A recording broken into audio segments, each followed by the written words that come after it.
خلیفہ ثانی حضرت عمر ابن خطاب رضی اللہ تعالی عنہ کے پیارے صاحبزادے سیدنا عبداللہ ابن عمر رضی اللہ تعالی عنہ کے متعلق مختصر باتیں ذکر کی جائیں گی۔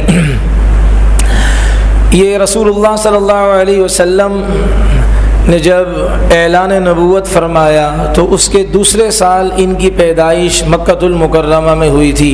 نام ان کا عبداللہ ہے، والد کا نام عمر ہے۔ اور جب حضرت عمر رضی اللہ تعالی عنہ نے اسلام قبول فرمایا اس وقت ان کی عمر تھی لگ بھگ کوئی 5 سے 7 سال۔ پھر جب حضرت عمر رضی اللہ عنہ نے ہجرت کی تو عبداللہ ابن عمر بھی اپنے والد کے ساتھ تھے، تو اس وقت ان کی عمر تھی 12 سال کی عمر تھی۔ اور پورا گھرانہ بڑا غیرت مند گھرانہ ہے اور دینی حمیت سے مالا مال گھرانہ ہے۔ عبداللہ ابن عمر رضی اللہ عنہ کی زندگی کے مختلف گوشے ہیں۔ ایک تو یہ ہے کہ یہ رسول اللہ صلی اللہ علیہ وسلم کی سنتوں کے شیدائی تھے، اور نبی علیہ السلام کے ہر عمل، یعنی آپ علیہ السلام نے جو کام جس طرح کیا انہوں نے اسی طرح کرنے کی وہ ٹھانی تھی۔ اور بعض اوقات آپ علیہ السلام جو کام کرتے تھے عملی طور پر وہ امت پر لازم نہیں، لیکن انہوں نے نبی علیہ السلام کی محبت میں اس کو بھی اپنے اوپر لازم سمجھا۔ اس کی مثال جیسے کہ آپ علیہ الصلوۃ والسلام نے ایک دفعہ ایسا کیا کہ اللہ کے نبی علیہ السلام راستے میں تشریف لے جا رہے تھے تو اللہ کے نبی علیہ السلام کو استنجے کی حاجت ہوئی۔ رسول اللہ صلی اللہ علیہ وسلم اپنی سواری سے اترے اور آپ علیہ السلام ایک طرف ہو گئے، استنجا فرمایا اور واپس آ گئے۔ عبداللہ ابن عمر رضی اللہ عنہ بھی ایک دفعہ اسی طرح ساتھیوں کے ساتھ تشریف لے جا رہے تھے، اسی مقام پر آئے جہاں نبی علیہ السلام اترے تھے، سواری سے اترے اور استنجا کرنے والا جس طرح استنجا کرتا ہے اس کی نقل کی، صرف اس طرح بیٹھے اور تھوڑی دیر کے بعد واپس آ گئے۔ تو کسی نے ساتھیوں نے ان سے پوچھا کہ آپ نے تو استنجا کیا نہیں ہے، آپ اس طرح بیٹھ کر واپس آ گئے۔ کہا بھائی مجھے استنجا کی حاجت نہیں تھی، اللہ کے حبیب صلی اللہ علیہ وسلم کو میں نے ایک موقع پر اس طرح دیکھا تھا کہ آپ علیہ السلام نے اس طرح استنجا کیا تو میں یہاں سے گزر رہا تھا، سوچا میں اللہ کے نبی کی اس ادا کی بھی نقل کر لوں۔ حالانکہ یہ شرعاً لازم اور ضروری نہیں تھا، لیکن جسے محبت ہوتی ہے تو پھر ہر چیز کی جو ہے نا وہ آپ علیہ الصلوۃ والسلام یا جس سے محبت ہوتی ہے اس کی ہر ادا کو وہ اپنانے کی کوشش کرتا ہے۔ اور ایک موقع پر یہ بھی آتا ہے کہ اپنے ساتھیوں کے ساتھ جب جاتے تھے تو ایک درخت کے پاس پہنچتے تھے، وہاں پانی ڈالتے تھے۔ تو کسی نے پوچھا کہ اس کی وجہ کیا ہے، اور بھی درخت ہیں، آپ اسی درخت کے پاس آتے ہیں اور پانی ڈالتے ہیں؟ فرمایا اللہ کے نبی علیہ السلام کو میں نے ایک موقع پر دیکھا تھا کہ نبی علیہ السلام اس درخت کے پاس آپ علیہ السلام ٹھہرے تھے، اس لیے ظاہر بات ہے اس جگہ نبی علیہ السلام ٹھہرے تھے، شریعت نے یہ نہیں کہا کہ آپ ٹھہرے یہاں، لیکن چونکہ میں نبی علیہ السلام کی اس ادا کو بھی اپنانے کی کوشش کر رہا ہوں اس لیے وہاں پانی ڈالتے تھے کہ یہ درخت خشک نہ ہو جائے، سوکھ نہ جائے جہاں میرے نبی علیہ الصلوۃ والسلام نے آرام فرمایا تھا۔ اتنی اللہ کے نبی علیہ الصلوۃ والسلام کی اطاعت کیا کرتے تھے اور آپ علیہ الصلوۃ والسلام کی نقل کیا کرتے تھے۔ اور علم کا کیا کہنا ہے، ان کے بڑے ہی جو ہے نا وہ مدینہ طیبہ کے بڑے بڑے علماء میں ان کا شمار ہوتا ہے۔ 2630 حدیثیں ان سے مروی ہیں جو امت تک پہنچی ہیں۔ اور سورہ بقرہ جو انہوں نے قرآن کریم کے اندر بڑے غور کیا کرتے تھے، غور سے پڑھا کرتے تھے، اور سورہ بقرہ جو انہوں نے یعنی سیکھنے سکھانے کے ساتھ جو پڑھی ہے، میرے محترم 14 سال لگائے ہیں۔ 14 سال میں سورہ بقرہ ختم کی ہے، وہ بھی مسائل کے سیکھنے کے ساتھ، غور و فکر کے ساتھ 14 سال لگائے ہیں، تب جا کر ان کی سورہ بقرہ مکمل ہوئی ہے۔ یہ صحابہ تھے علم والے۔ اور اسی طریقے سے یہ گھر سے وضو کر کے آیا کرتے تھے، جیسے کہ نبی علیہ السلام کی حدیث بھی ہے نا کہ انسان مسجد کے لیے آئے تو گھر سے وضو کر کے آئے، ہر قدم پر ایک نیکی بھی ملے گی، گناہ بھی معاف ہوگا، درجہ بھی بلند ہوگا، اور ایسا ہوگا جیسے کہ احرام باندھ کر گھر سے نکلا ہے۔ تو بھائی میں آپ بھی کوشش کر لیں کہ یہ تو مسافر جو ہوتے ہیں یا کوئی ایمرجنسی میں کہیں گھر اب جانا ہوگا تو دیر ہو جائے گی تو ان کی بھی ضرورت ہے، ورنہ ہم گھر میں وضو کر کے آنے کی کوشش کریں تاکہ ہمارے گھر کی خواتین بھی ہمیں وضو کرتے ہوئے دیکھیں کہ وضو کیا کس طرح جاتا ہے، ہمارے بچے بھی دیکھیں کہ وضو کیا کس طرح جاتا ہے، تاکہ ہمارے بچے ہمارے وضو بہت سی چیزیں ایسی ہوتی ہیں کہ جو صرف ماں باپ کرتے ہیں، بچے ان کو اپنے دماغ میں بٹھا لیتے ہیں، تقریر کرنے کی ضرورت ہی نہیں ہوتی ہے۔ تو جب وضو کریں گے تو بچوں کو وضو کا طریقہ بھی آئے گا، 2 رکعت نفل پڑھ لیں اگر وقت ہو تو بچوں کو نماز پڑھنے کا طریقہ بھی آئے گا کہ رکوع کس طرح کرتے ہیں، سجدہ کس طرح کرتے ہیں، ہاتھ کس طرح باندھتے ہیں۔ تو عبداللہ ابن عمر رضی اللہ تعالیٰ عنہ گھر سے وضو کر کے آیا کرتے تھے، اور جب یہ مدینہ طیبہ آئے تو ظاہر بات ہے ان کی عمر کوئی 12 سال تھی۔ غزوہ بدر کے لیے یہ اپنے آپ کو پیش کیا، چھوٹی عمر کے تھے، واپس کر دیا گیا۔ پھر غزوہ احد کے لیے انہوں نے اپنے آپ کو پیش کیا، نبی علیہ السلام نے فرمایا نہیں تم چھوٹے ہو، 14 سال تمہاری عمر ہے، واپس کر دیا۔ اس کے بعد مسلسل ہر غزوے میں، ہر جہاد کے ہر میدان میں نبی علیہ السلام کے ساتھ یہ شریک رہے، اور جب فتح مکہ کا موقع آتا ہے پورے جسم پر اسلحہ انہوں نے وہ رکھا ہوا تھا اور پورے جسم کو مسلح کیا ہوا تھا، پہلی صف میں تھے نبی علیہ الصلوۃ والسلام کے شاہینوں کی پہلی صف میں تھے، یہاں تک کہ اللہ نے ان کو سعادت دی کہ جب مکہ فتح ہوا تو اللہ کے نبی علیہ السلام بھی بیت اللہ وہ جو گھر نما ہے اس میں آپ علیہ السلام تشریف لے گئے، عبداللہ ابن عمر بھی نبی علیہ السلام کے ساتھ اس گھر کے اندر تشریف لے گئے۔ اللہ تعالیٰ نے حضرت عمر کی اولاد کو یہ سعادت عطا فرمائی ہے۔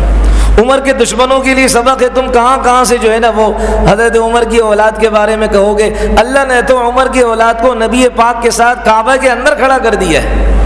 اور علم کا یہ اندازہ ہے کہ آتا ہے کہ نبی علیہ السلام نے صحابہ سے پوچھا، اس وقت جتنا مجمع تھا آپ علیہ السلام نے ان سے پوچھا بتاؤ وہ کون سا درخت ہے جو ایمان والے کی طرح ہے، ایمان والے کے مشابہ ایمان والے کی طرح ہے کہ تر و تازہ پھل دیتا ہے، ہرا بھرا رہتا ہے۔ اب صحابہ ظاہر بات ہے پریشان ہو گئے، ہر چیز کا جواب ہر ایک کو تھوڑی آتا ہے، یہ اللہ کا نظام ہے۔ اب سوچ میں پڑ گئے، جواب نہیں آیا، پھر نبی علیہ السلام نے خود ہی جواب دے دیا کہ یہ درخت کھجور کا ہے، یہ کھجور کا درخت ہے جو انسان کے مشابہ ہے، تر و تازہ رہتا ہے۔ اس لیے کہنے والے کہتے ہیں جو ماہرین ہیں کہ کھجور کا درخت بھی اگر پانی زیادہ آ جائے اس پر تو جس طرح انسان ڈوب کر فوت ہو جاتا ہے یہ بھی مر جاتا ہے۔ تو حضرت عمر رضی اللہ عنہ گھر آئے تو حضرت عبداللہ ابن عمر رضی اللہ عنہ نے اپنے والد صاحب سے عرض کیا کہ ابو جان مجھے اس کا جواب آتا تھا۔ تو حضرت عمر نے فرمایا بیٹا جب جواب آتا تھا تو اللہ کے نبی کو جواب دے دیتے۔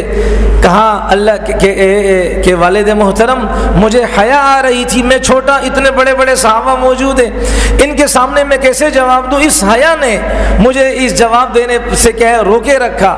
حضرت عمر نے فرمایا کاش تو جواب دے دیتا تو میرے لیے خوشی کا کوئی ٹھکانہ نہیں ہوتا، اس لیے کہ ہر والد چاہتا ہے کہ میری اولاد کو اللہ تبارک و تعالیٰ دنیا کے سامنے ایک اعزاز بخشے۔ ایک موقع پر انہوں نے کوئی خواب دیکھا اور خواب کوئی ڈراؤنا تھا، پھر انہوں نے اپنی بہن کو جو نبی علیہ الصلوۃ والسلام کی اہلیہ محترمہ ہے سیدہ حفصہ رضی اللہ عنہا، ان سے یہ خواب بیان کیا کہ آپ نبی علیہ السلام سے پوچھیں میں نے اس طرح ڈراؤنا کوئی بھیانک خواب دیکھا ہے۔ آپ علیہ الصلوۃ والسلام کو جب بتایا گیا تو اللہ کے رسول علیہ السلام نے فرمایا آپ کا بھائی بہت ہی نیک ہے، صرف کاش کہ یہ تہجد کی نماز کی پابندی کر لے۔ کہتے وہ دن ہے اور موت تک انہوں نے کبھی تہجد کی نماز نہیں چھوڑی ہے۔ اس میں میرے لیے بھی سبق ہے بھائی کہ چلو تہجد نہیں پڑھتا ہوں لیکن یہ کہ فرض نماز کا جیسے ہی بلاوا آ جائے اللہ کے گھر سے سارے کام چھوڑ دے، دوست احباب یاران مجلس گیدرنگ وغیرہ سب کو چھوڑ دیں، اب اس لیے کہ خالق کائنات دنیا کو بنانے والا مجھے وجود بخشنے والا اللہ اس کے گھر سے بلاوا آیا ہے اور اللہ فرما رہے ہیں حی علی الفلاح، کامیابی میرے گھر کی طرف چلنے میں ہے، میرے گھر میں آنے میں ہے، میرے سامنے اپنی پیشانی کو رگڑنے میں، یہ کامیابی ہے۔ اب تو بھائی بلاوا آ گیا۔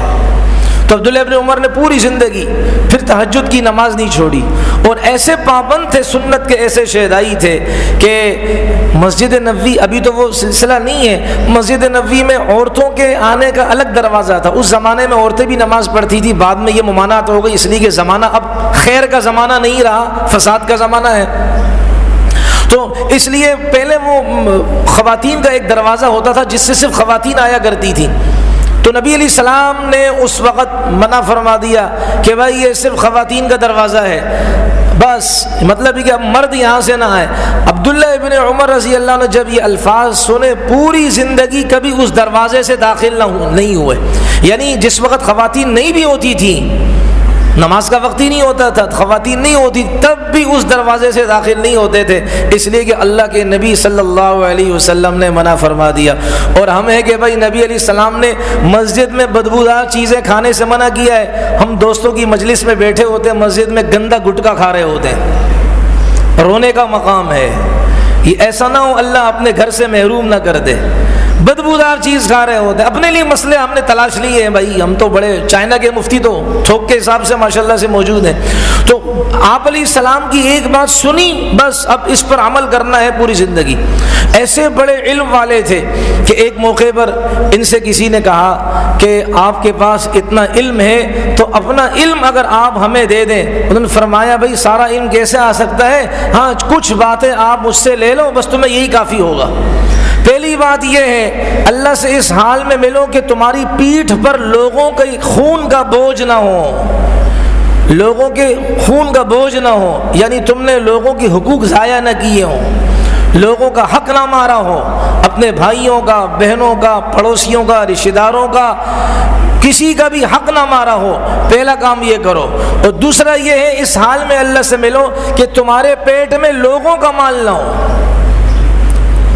ویسی بات ضمن میں آ گئی تو عرض کر دوں، 2-3 دن پہلے ایک ہمارے دوست ہیں، ان سے سودا سلف لینا ہوتا ہے، یہ پیاز والے ہیں، جگہ کا نہیں بتاؤں گا ورنہ بعض لوگ پہنچ جائیں گے اس تک، تو اس کو فون آیا، وہ ڈر رہا تھا، میں نے کہا خیریت، میں ویسے ہی رک گیا، کہا پتہ نہیں وہ SHO کا فون، میں نے کہا خیریت، کہا وہ میں نے ایک جگہ ٹھیکے پر لی ہے، وہ جھولے وغیرہ ان دنوں میں بچوں کے لیے ایک ٹھیکے پر مہینے پر لیا ہے، تو SHO مجھ سے 3 لاکھ سے زیادہ روپے مانگ رہا ہے۔ تو رمضان میں ڈبل حرام خوری، انسان تو رمضان میں ایک بننے کی کوشش کرتے ہیں، یہ بھائی صاحب رمضان میں ڈبل شیطان بننے کی کوشش کرتے ہیں کہ بھئی 3 لاکھ سے زیادہ روپے لے رہے ہیں کہ تم یہ چلاؤ گے تو ہمیں 3 لاکھ روپے دو، جب ہمارے معاشرے کے یہ بھائی صاحب لوگ ایسے ہوں کہ جو خون چوسنے والے ہوں، خود بتاؤ زنا کے اڈے چلیں گے کہ نہیں چلیں گے؟ زنا کے اڈے بھی چلیں گے، شراب خانے بھی چلیں گے، سارے کام ہوں گے۔ تو عبداللہ ابن عمر رضی اللہ عنہ نے فرمایا کہ بھئی تمہیں میں علم بتاتا ہوں، بس تم اس کو سمیٹ کے رکھ لو، تمہارے لیے کافی ہے۔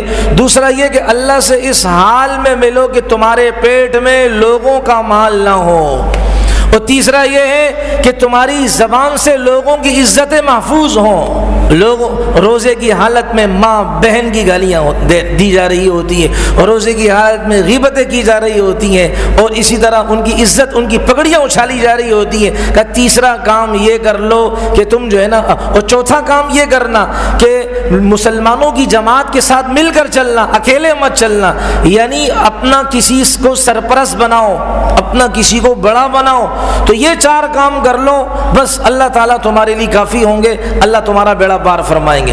آتا ہے ان کے بارے میں کہ یہ جب مسجد نبوی میں ہوتے تھے تو مسجد نبوی میں سو جایا کرتے تھے۔ اب اس کا مطلب یہ نہیں کہ ہم بھی ڈیرے لگا لیں کہ جی عبداللہ ابن عمر کی نقل کر رہے ہیں، وہ عبادت اتنی کرتے تھے کہ تھک ہار کر وہیں آرام کے لیے ڈیرے ڈال دیا کرتے تھے۔ مسجد کا بہرحال وہ صحابی تھے، بہت زیادہ بخوبی اہتمام کیا کرتے تھے۔ اور ان کے بارے میں آتا ہے کہ اگر ان سے عشاء کی نماز کبھی فوت ہو جاتی جماعت کے ساتھ، انفرادی الگ نہیں، جماعت کے ساتھ، کبھی انسان ہے عذر میں انسان کی جماعت فوت ہو جاتی ہے تو پھر اس کی سزا اپنے کو یہ دیتے تھے، پوری رات نوافل میں اپنے آپ کو کھڑا رکھتے تھے، اپنے بدن کو تھکایا کرتے تھے، روزانہ ایک قرآن کریم ختم کیا کرتے تھے۔ جب سفر میں ہوتے روزہ نہیں رکھتے، اور جب اپنے مقام پر ہوتے روزہ رکھتے۔ اس لیے ہم بھی یہ دیکھیں جب سفر میں ہوں تو بھائی دیکھ لیں کہ اگر مشقت ہے تو ہم ساتھیوں پر بوجھ نہ بنیں، اگر بہن بھائیوں پر یا رفیقان سفر ہیں ان پر بوجھ نہ بنے۔ ہمارے ایک انسان کے روزے کی وجہ سے پورا کا پورا جو ہے نا وہ قافلہ اور سارے کے سارے جماعت اور اسی طرح لوگ وہ بیچارے پریشان اگر ہو رہے ہیں، ہم اس نفلی روزے کو چھوڑ دیں۔ ہم مقام پر رکھنا ہے تو بالکل رکھیں۔ اور ان کی ایک عادت یہ تھی کہ نبی علیہ الصلوۃ والسلام کی جیسے عادت مبارکہ تھی نا کہ آپ علیہ السلام کا ارشاد مبارک بھی ہے کہ کوئی تمہیں دعوت دے تو اس کی دعوت کو قبول کر لو. تو علماء نے پھر یہ مسئلہ بھی نکالا ہے اگر آپ نفلی روزے سے ہیں تو خیر ہے اس کی دعوت میں شریک ہو جائیں, کھائیں بھلے نہ, لیکن آپ کے بھائی کا دل خوش ہو جائے گا کہ آپ نے اس کی دعوت کو قبول کیا. تو یہ بھی روزے سے ہوتے تھے, اگر کوئی ان کو دعوت دیتا آ جایا کرتے تھے, منع نہیں کرتے تھے, لیکن اس کی وجہ سے روزہ توڑتے نہیں تھے تاکہ میرا بھائی بھی راضی رہے, اللہ بھی راضی رہے. اور اسی طریقے سے ان کی پتہ نہیں کتنی کتنی عادتیں لوگوں نے وہ جمع کی ہیں. حضرت عائشہ رضی اللہ عنہا اور کس کس سے کیا کیا منقول ہے. ایک واقعہ اور ذہن میں آ رہا ہے, وہ عرض کر دوں کہ ایک موقع پر عروہ نامی ایک ان کے جو ہے نا وہ شاگردوں میں سے ہیں, تو یہ طواف کر رہے تھے. اس میں کئی ایک آدھ مسئلہ بھی آ جائے گا. یہ طواف کر رہے تھے, طواف کے دوران عروہ آئے اور وہ بے تکلفی کا زمانہ تھا. عروہ آئے اور انہوں نے ان سے کہا کہ میں آپ کی بیٹی سے نکاح کرنا چاہتا ہوں. حضرت عبداللہ ابن عمر نے کوئی جواب نہیں دیا, نیک انسان تھے یہ, کوئی جواب نہیں دیے. اس میں بھی سبق ہے. اور پھر عروہ نے کہا بھائی اب میں نہیں کہوں گا ان کو, اگر میرے نصیب میں ہوگا تو یہ بعد میں بھی یہ بات ہو جائے گی, ابھی تو میں نے کر دی جلدی میں. اللہ کی شان طواف مکمل کیا اور پھر یہ عبداللہ ابن عمر ان سے پہلے مدینہ پاک تشریف لے گئے, پیچھے پیچھے یہ بھی مدینہ پاک آئے, مسجد نبوی میں آئے. عبداللہ ابن عمر رضی اللہ عنہ سے ملاقات ہوئی تو عبداللہ ابن عمر رضی اللہ نے فرمایا ہاں بھائی تم نے کیا کہا تھا؟ کہا جی وہ میں نے رشتے کا کہا تھا. تو عبداللہ ابن عمر نے فرمایا کہ دیکھو آپ نے مجھے طواف کے دوران کہا, طواف کے دوران ہم تو اللہ کو اپنے سامنے خیال کرتے ہیں کہ اس اللہ کے گھر میں آئے ہوئے ہیں, ہم اللہ کو اپنے سامنے خیال کرتے, اس لیے ہم وہاں ادھر ادھر کی بات نہیں کرتے. اللہ کا گھر ہے, ہم اللہ کے مہمان بنے ہوئے, اس لیے خالص ہمارا خیال تو طواف کے دوران اللہ تبارک و تعالیٰ کی طرف ہوتا ہے. اس لیے میں نے آپ کی بات کا وہاں جواب نہیں دیا. مالک کے دربار میں حاضر ہوں, میں کیسے آپ کو جواب دوں؟ اس میں واقعہ مکمل کرنے سے پہلے یہ بات عرض کر دوں, اس میں میرے لیے سبق, آپ کے لیے سبق ہے. دیکھیں جتنا زیادہ یہ تصویر کا نظام عام ہوا ہے, اب بیت اللہ کے دروازے کیسے بند ہونا شروع ہوئے ہیں. پہلے 20 تراویحیں تھیں, اب اللہ اسے نیک بنائے, اللہ اس کو نیکی کے راستے میں ڈالے. وہ میراثیوں کو تو پتہ نہیں دنیا کے کونے کونے سے اکٹھے کرتے ہیں, 30 40 50 ہزار کا کراؤڈ اور مجمع جمع کرتے ہیں. اس وقت سوشل ڈسٹینس یاد نہیں آتا, اس وقت فاصلے یاد نہیں آتے. لیکن ایک تراویح کا نعوذ باللہ ایسا معاملہ ہے کہ جب تراویح کا سیزن آنا شروع ہوتا ہے, یہ دوسرا تیسرا سال ہے کہ جی بس تراویح 10 رکعت پڑھ لو, باقی کیا کرو بھائی اپنے اپنے گھروں کے اندر پڑھو, آپ کی مرضی ہے.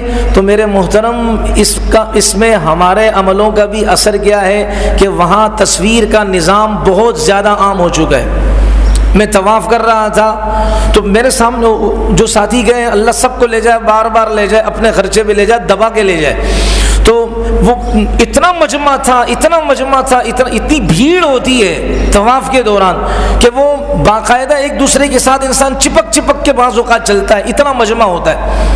تو وہ آدمی اس نے سے موبائل اٹھایا ہوا ہے, اب انسان ہے, اچانک نظر پڑ گئی تو موبائل میں کسی عورت کے ساتھ بات کر رہا ہے. لاکھوں کا خرچ کیا بیت اللہ کے طواف کے لیے, اور بیت اللہ کے طواف کو ثواب سے خالی کر دیا بیوی کے دیدار کے لیے.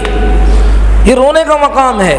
تو وہاں سیلفیاں لینا, تصویر بازیاں کرنا, تصویر سازیاں کرنا, اس چیز نے ہماری عبادت کی روح کو نکال دیا, ختم کر دیا ہے. وہ ایک جو اللہ کے ساتھ تعلق تھا اس کو ختم کر دیا, رسمی معاملہ ہو گیا.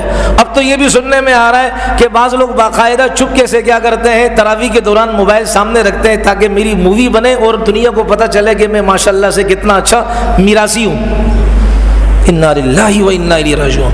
تو عبداللہ ابن عمر نے یہ فرمایا, بھائی وہ طواف کر رہے تھے ہم, اور طواف کے دوران تو ہم اللہ کو اپنے سامنے خیال کرتے ہیں, میں کیسے آپ کو اپنی بیٹی کے رشتے کے بارے میں ڈسکس کرتا اور جواب دیتا, اور اب تمہارا کیا خیال ہے؟ کہا جی اب بھی میرا وہی خیال ہے, میں اپنے بات سے پیچھے نہیں ہٹا ہوں, مبارک گھرانہ ہے, مجھے ایسا رشتہ چاہیے. فرمایا کوئی مسئلہ نہیں. اپنے 2 بیٹوں کو بلایا, ایک کا نام سالم تھا, دوسرے کا نام عبداللہ تھا, دونوں کو بلایا اور کہا چلو بھائی گواہ بن جاؤ. اور یوں وہیں بیٹھے بیٹھے مسجد نبوی میں بیٹی کا رشتہ ان کے ساتھ کر دیا, نکاح پڑھا دیا.